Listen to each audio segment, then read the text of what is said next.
بسم الله الرحمن الرحيم. حبايبنا طلاب سنة 6، السلام عليكم ورحمة الله وبركاته.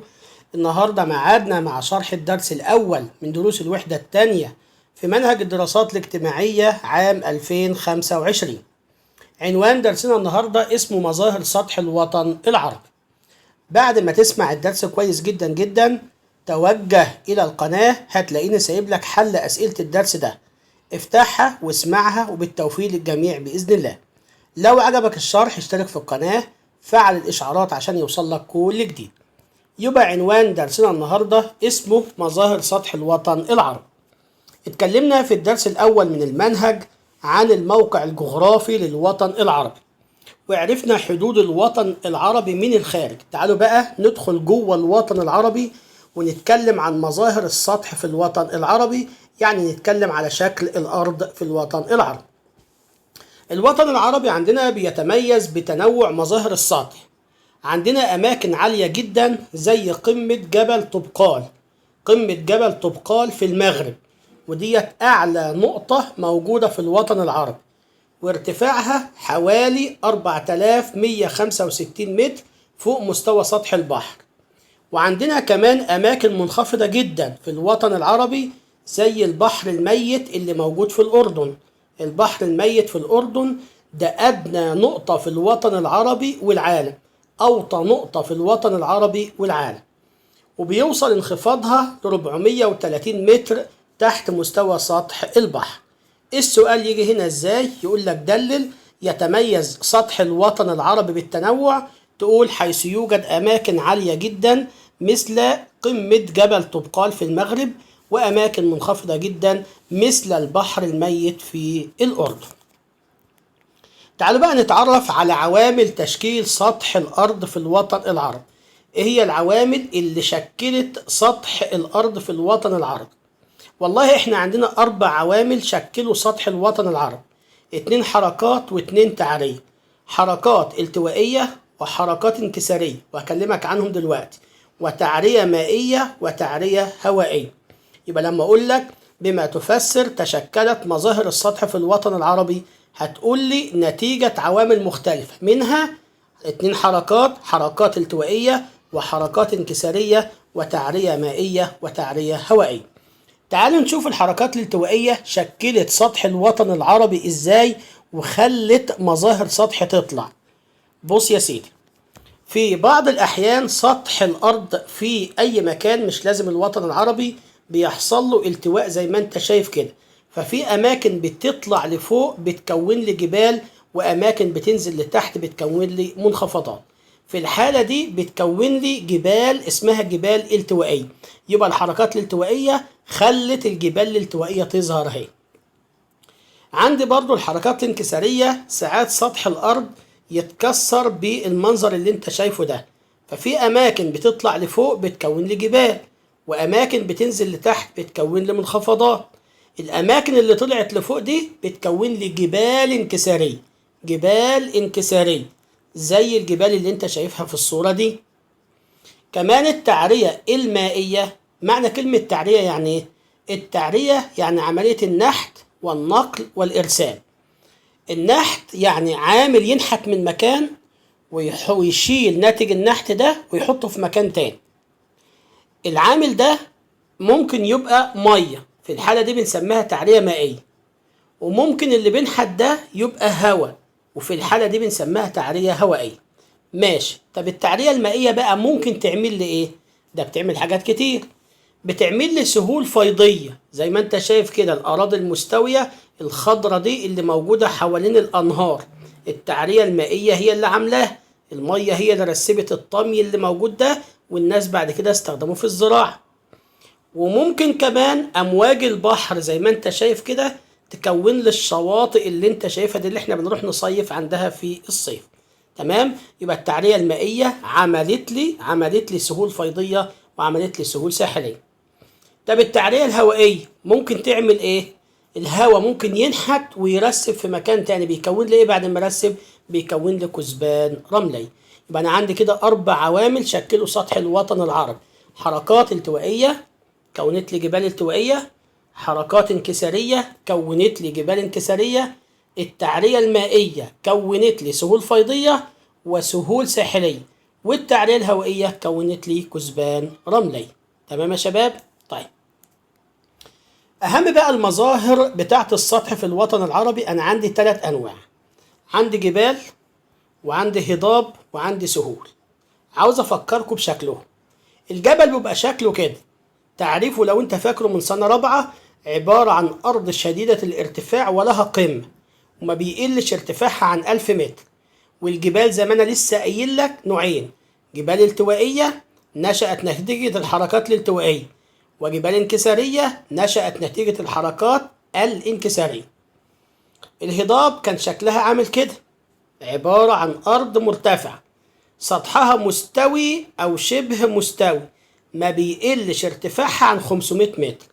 والهضاب في الوطن العربي في منها موجود في الجناح الأفريقي، بعد شوية هقول لك عليها، وفي هضاب موجودة في الجناح الآسيوي. السهول بتبقى بالمنظر ده. يعني ايه سهول؟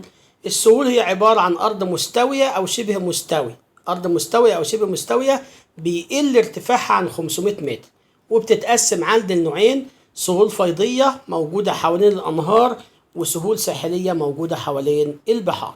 دي أهم مظاهر السطح اللي موجودة في الوطن العربي: الجبال والهضاب والسهول. تعالوا نمسك كل واحدة من ال3 ونتكلم عنها، وركزوا معايا الله يخليكم. نبدأ بأول حاجة بالإيه؟ بالجبال. وأنا قلت لك الجبال نوعين: جبال التوائية وجبال انكسارية. نبدأ الأول بالجبال الالتوائية. إيه سبب نشأة الجبال الالتوائية؟ أو بما تفسر نشأة الجبال الالتوائية؟ فاكر لما كنت بشرح لك الشكل ده؟ نشأتها نتيجة حركات باطنية تعرضت لها الأرض.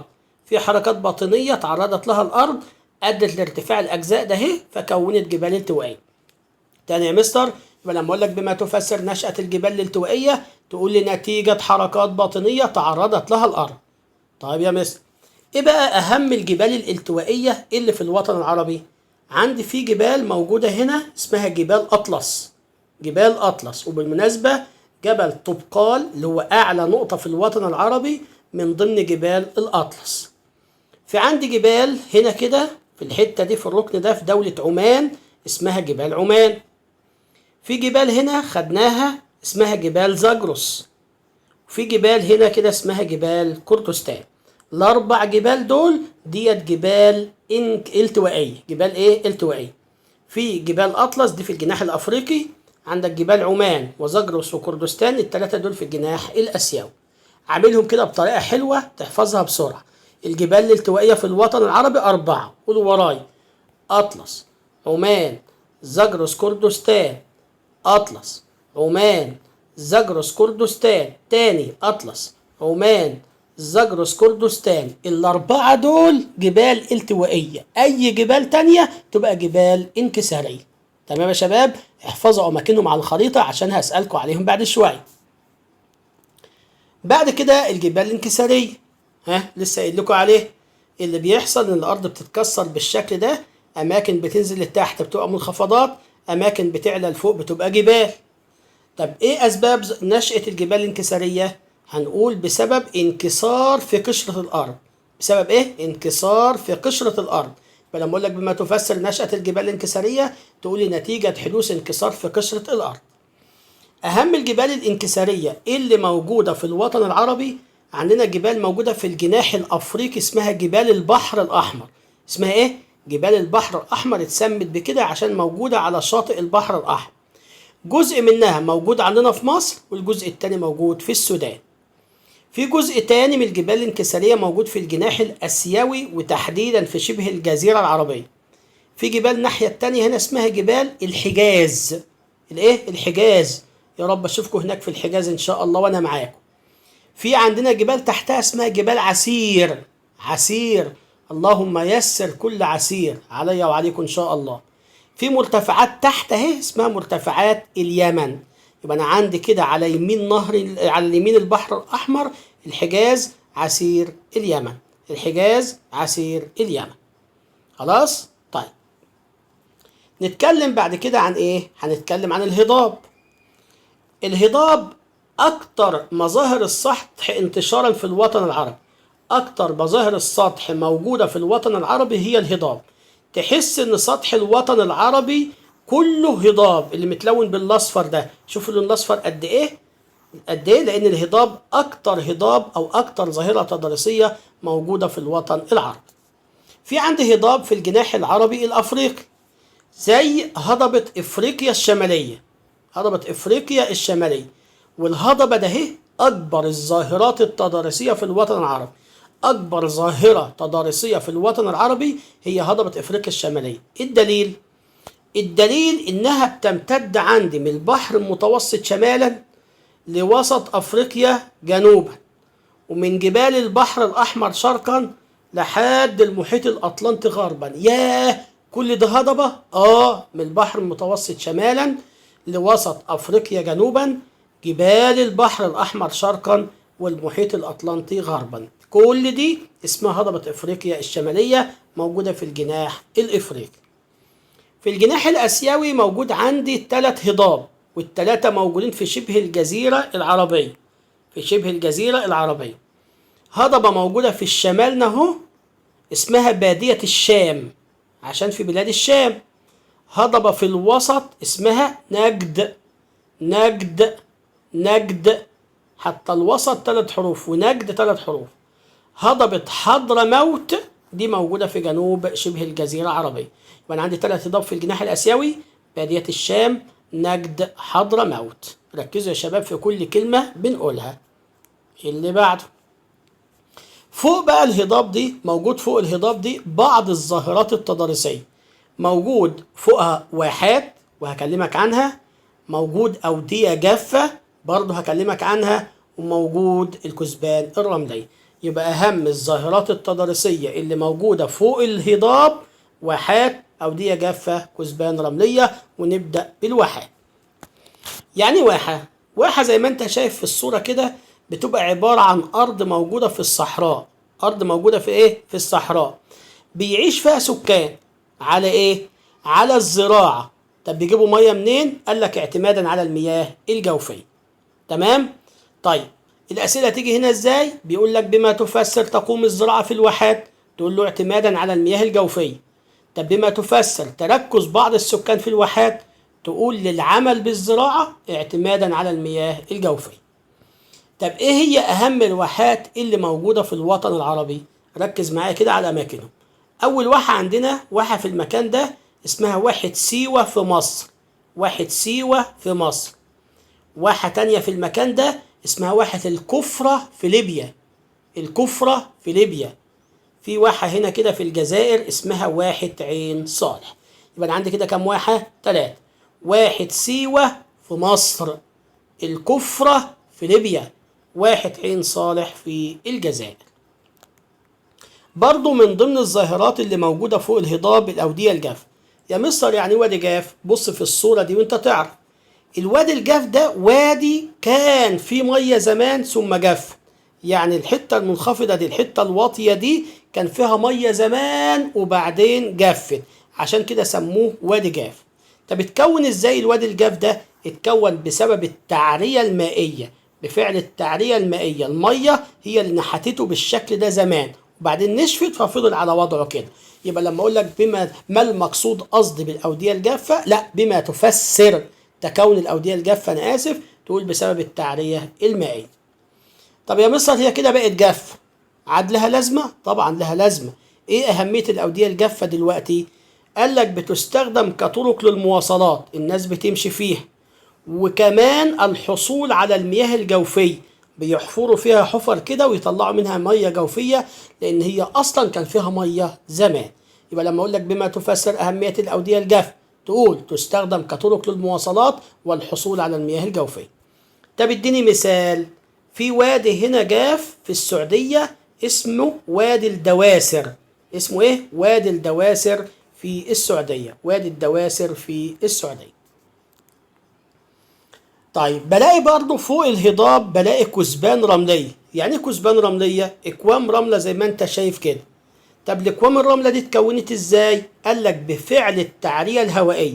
الهواء هو اللي نحت الرملة دي من مكان وشالها ورسبها في المكان اللي انت شايفه ده، فكونت الاشكال دي. يبقى الكثبان الرملية اتكونت ازاي، او بما تفسر تكون الكثبان الرملية، تقول بسبب التعرية الهوائية.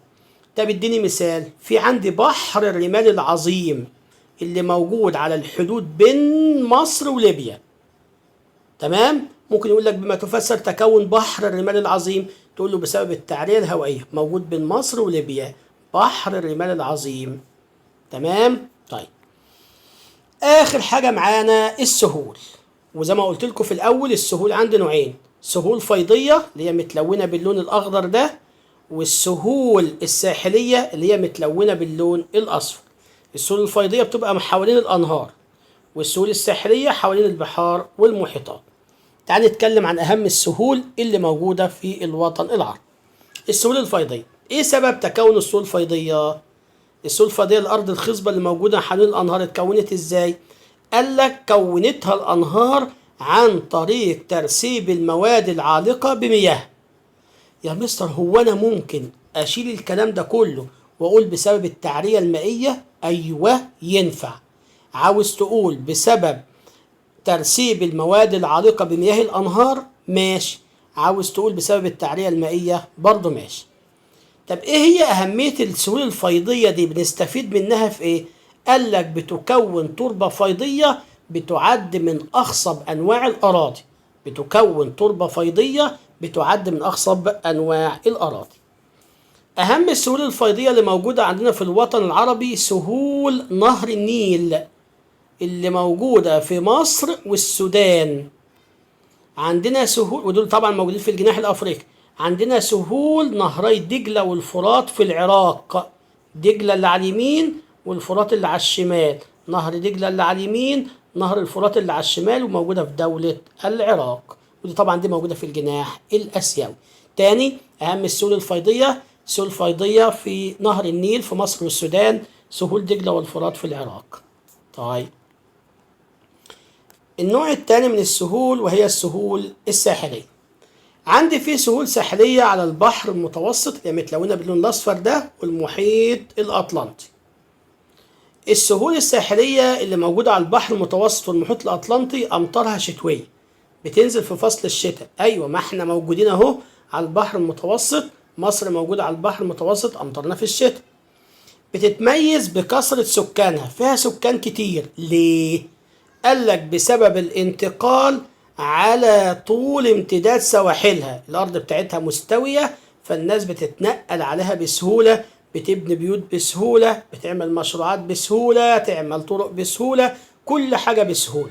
يبقى لما أقول لك بما تفسر كثرة السكان على سهول البحر المتوسط والمحيط الأطلنطي، تقول بسبب سهولة الانتقال على طول امتداد سواحل.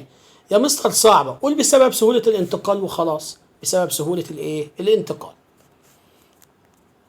في عندي برضو سهول ساحلية موجودة على البحر الأحمر أهي، على البحر الأحمر والخليج العربي. على البحر الأحمر والخليج العربي، وديت غنية بقى بالثروات المعدنية: حديد، ذهب، منجنيز، نحاس، ثروات معدنية. وكمان مصادر الطاقة زي الفحم والبترول والغاز الطبيعي، ديت غنية بالثروة المعدنية ومصادر الطاقة. تمام؟ بس السكان هناك قليلة، مش زي سواحل البحر المتوسط والمحيط الأطلنطي. طب ليه قلة السكان على سواحل البحر الأحمر والخليج العربي؟ قال لك لأن تربتها رملية فقيرة أو ملحية. التربة بتاعتها رملية فقيرة أو ملحية. آخر حاجة بقى معانا في الدرس تنوع مظاهر السطح بقى الكتير اللي عندنا دي، من جبال وهضاب وسهول وأودية جافة وكل الحاجات دي. استفدنا منها في حاجة؟ أو بمعنى آخر، ما النتائج المترتبة على تنوع مظاهر السطح في الوطن العربي؟ طبعا أدى ذلك إلى تنوع الأنشطة الاقتصادية.